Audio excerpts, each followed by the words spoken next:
After The Return of the Jedi was released in theaters in 1983 and there was no plans to make new movies, that meant no new toys, right? Wrong. Let's go over the last toy line Kenner would ever make as a company, the Power of the Force. I'll go over the history, every action figure in depth, and how much they're worth today. They cost a lot. So let's go.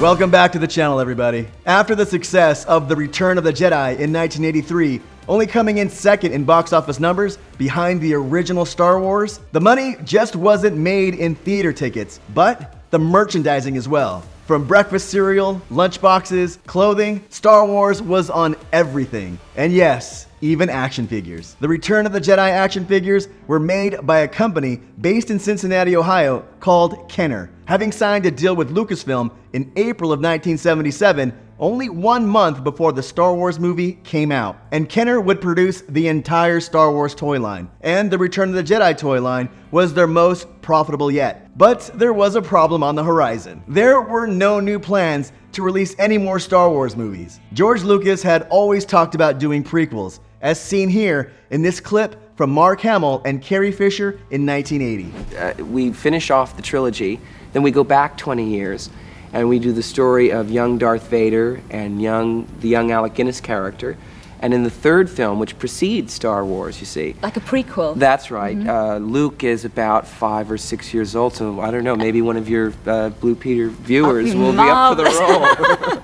And there were no immediate plans to make an episode 7 that would show us what happens next to our heroes after the events of The Return of the Jedi. But Kenner still had the license to produce all the Star Wars toys, and it wanted to keep sales alive. So teaming up with Lucasfilm, they pitched the Power of the Force toy line. Now, there was a Power of the Force toy line introduced in 1995, but that was done by Hasbro. I can feel you typing comments on your keyboard right now as we speak about that. In the Power of the Force line, released in 1985, 15 new action figures were introduced. Some people like to say that the Power of the Force released 17 new figures, but 2 of those figures, Paplu and Lumat, those were released in 1984 on the Return of the Jedi card backs. And there was one more you're probably thinking as a technicality. Before you type in those comments, I got you. It gets better. So 15 new action figures, and they came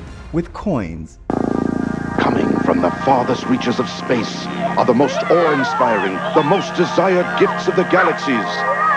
They are the Star Wars Collector's Coins. The coins were added to make kids and collectors excited for the new line without it being attached to a new Star Wars movie. The marketing departments over at Kenner and Lucasfilm thought the idea of adding collector's coins that would come inside the carded bubble. Not only would they be on the newest 15 figures, but 22 action figures previously released in the first 3 movies were also repacked in the new Power of the Force cards, and they included their own unique coins as well.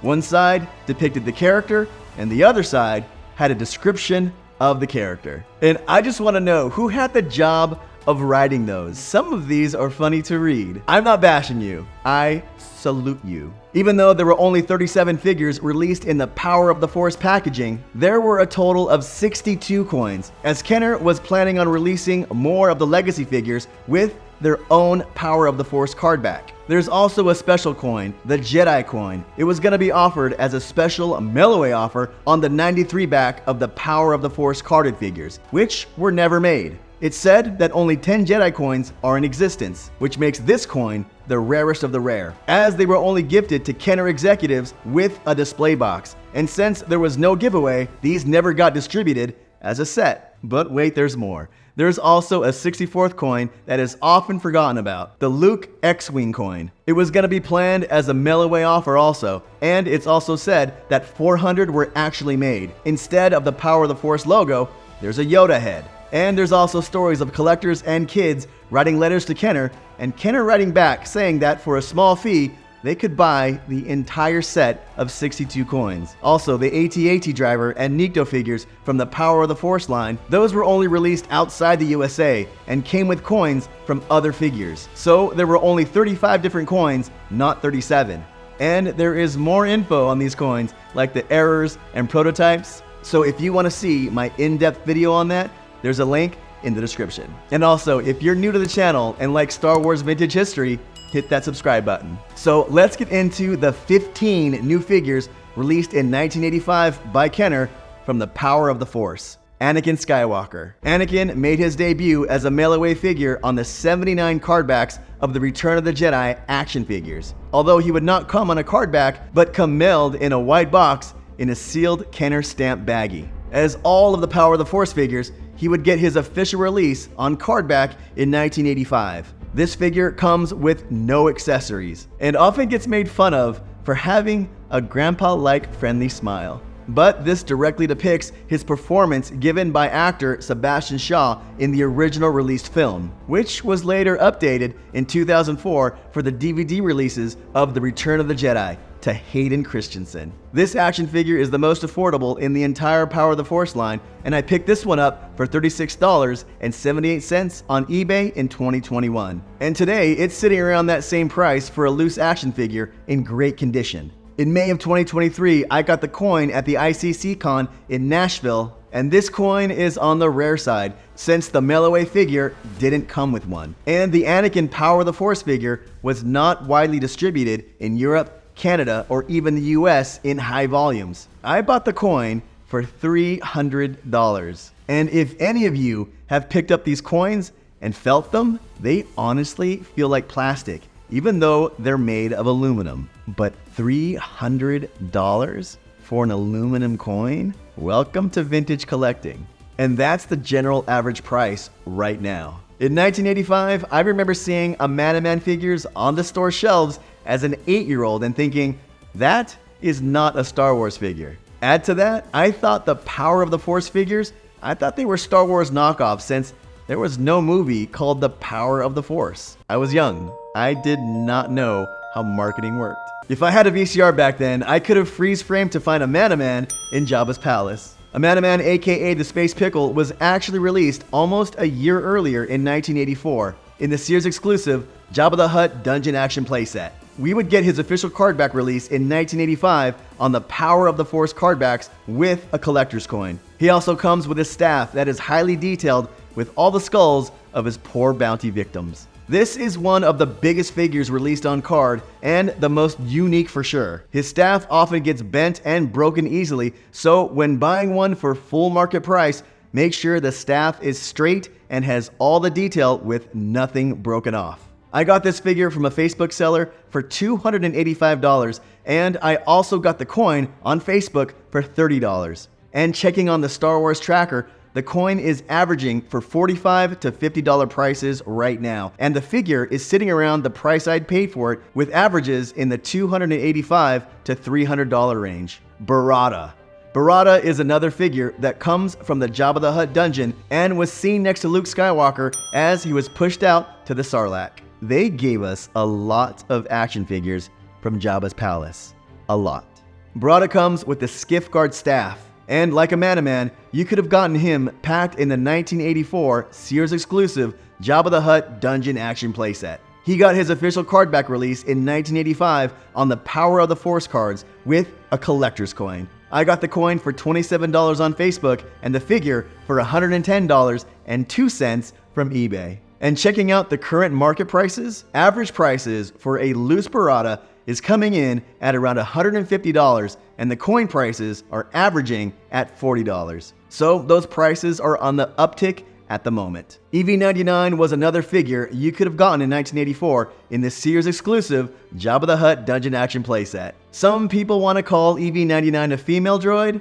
Just stop. That's like calling these Death Star plans a male. Just stop. It's a droid. This figure got its official release in 1985 and comes with no accessories, but does have a jaw that you can move with a small lever in the back of its head. This is one of the tallest figures in the line and is also one that breaks easily as the joints and the legs tend to bow and you rarely see one with straight legs. This figure is more on the expensive side, with figures currently selling for prices averaging from $325 to $400 for those perfect straight leg examples. And the coin, priced out on its own, is about $40 average right now. And I was able to buy my figure from a Facebook seller in 2021 for $205.25 with the coin included. That was a great deal. The Awing Pilot was released in 1985 on 2 Star Wars toy lines. The first is obviously the Power of the Force line, and the second was on the Droids cartoon line of action figures. Both come with the black Endor blaster, and both come with coins. However, the Power of the Force version is a silver color, and the Droids coin is a gold color. I bought my loose figure complete with coin for a total of $214.74 in 2021. Today, the coin is selling alone for average prices of $30 to $40, and the complete figure is selling for average prices of $300 to $315. So those prices are on the uptick right now. Han Solo in Carbonite Chamber, released in 1985 on the Power of the Force card backs, is one of my favorite figures and definitely has one of the best accessories in the Carbonite Chamber that's molded to fit the action figure perfectly. This figure does not come with any blaster accessories, and that's okay. This figure also comes with its own collector's coin, and if anyone here is selling an acrylic to display the Carbonite, I would love to get one. So reach out to me. I'm buying. I got the complete loose figure from eBay for $260.42, and the coin I got on Facebook for $40, both in 2022. And today, the complete loose action figure is selling for average prices of $250, so that is on a downtick. And the coin is selling for about $40 average price, so that one's staying steady. And doing these price comparisons of what I got them for and what they're selling for now, I think is interesting. I used to collect baseball cards when I was a kid, and I still have them. And I used to get those Beckett guides. Do you remember those? I mean, they're still out today. And I used to see how much value my cards had. It's like the early version of the stock market for kids. The Imperial Dignitary was released in 1985 on the Power of the Force card backs. And this is a figure that we all wanted back in 1985. No, we didn't. But we got it, and we love it. I actually do. This figure was another one only shown briefly on screen, and the figure comes with no accessories, but does come with its own collector's coin. In 2021, I got the coin for $30 on Facebook, and I picked up the action figure from eBay for $137.69 in 2021. And today, that figure is selling for average prices of $140, so staying steady. The coin is selling for average prices at $35, so that is on a slight uptick. The Imperial Gunner was released in 1985 on the Power of the Force card backs, and this is one of my favorite looking figures. It's just clean, menacing looking. It's a classic Empire figure. This comes with the black Endor blaster, and should be noted that it only came with the L mold black Endor blaster from the Cater Factory, also called an M4. The blaster alone can run $150, so look for good deals on this one, and you probably want to buy it complete. Right now, the complete loose figure is selling for average prices of $330, and the coin is averaging at prices of $40. I was able to get my figure and the coin for a price of $205.25 in 2021 from a Facebook seller, and that is a great deal. Luke Skywalker in Imperial Stormtrooper outfit. We finally get a figure, besides Han, that kids actually wanted in 1985. This figure comes with a removable Stormtrooper helmet. I have the hardest time saying removable. Why can't I say removable? And the solid black Imperial blaster. I get more emails and comments about this particular figure than any other figure. So right now, in this point of history, 2023, there has never been a time when this figure has ever been seen carded pairing with anything else other than the solid black Imperial blaster. And if you find one carded in the Power of the Force line, join my Facebook group at the Padawan Academy and show me a picture. Other than this figure looking like it was molded after John Denver than Mark Hamill, it comes with his own collector's coin. And in 2021, I got my complete figure from a Facebook seller for $275. And the coin from Orange Droid Vintage Toys for $30. Today, the complete figure is selling for average prices of $360, so it's on an uptick there. And the coin is selling for $35, so about the same price, staying steady. Lando Calrissian General Pilot was released in 1985 on the Power of the Force cards. And this was the Lando that we should have always gotten him back in the 80s. His soft goods cape looks like it was tailored just for Lando. Lando does not buy clothes off the rack. Let's just be clear about that. And he comes with the black Palace Blaster. And this blaster is highly expensive to buy on its own, sometimes selling for upwards of $150. And if you're subscribed to my channel, I just gave away 2 of these. Hit that subscribe button. Get cool stuff. This figure also comes with its own unique coin. I got my complete loose figure for $300 even, and it came with its card back and the coin included. Right now, the complete loose figure is selling for average prices of $300, and the coin alone is selling for $20, so we are about even for that one. Give or take about 20 bucks. And let's just be straight about one thing. I am not into collecting for the money, but it's always been fun to see what your collection may be worth.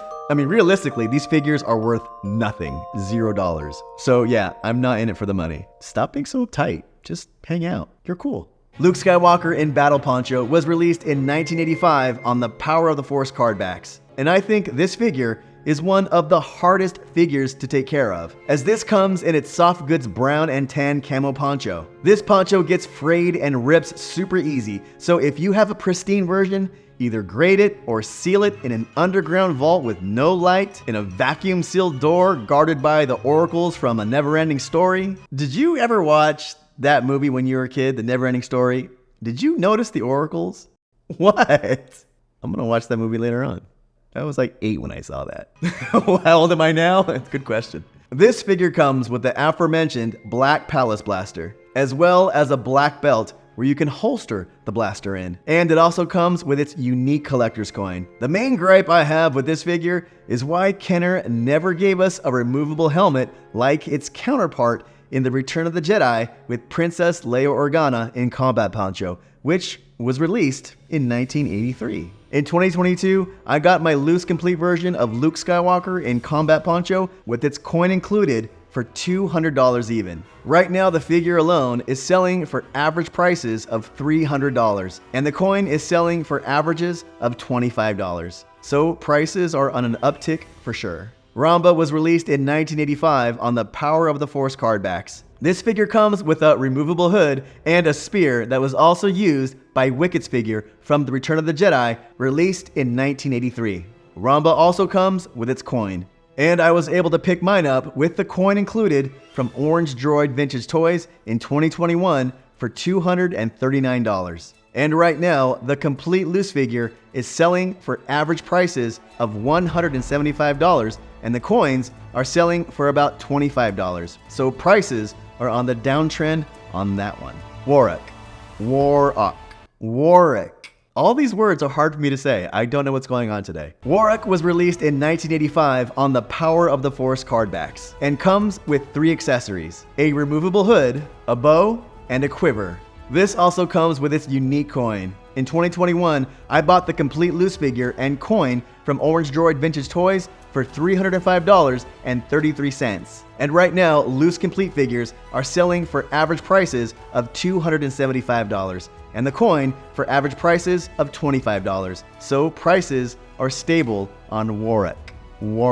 Everything is hard for me to say today. Even my own name probably. R2-D2 with lightsaber was released in 1985 on the Power of the Force card backs. And this is the same body type as the previously released vintage figures. But this figure updates the sensor scope version released on the Empire Strikes Back toys and replaces it with the green saber that shoots out from a hole in its dome. The lightsaber looks more like a baseball bat, and buying the lightsaber alone is a pretty penny, so you want to probably buy this one complete. By click twisting the dome, you can make the saber rise or lower.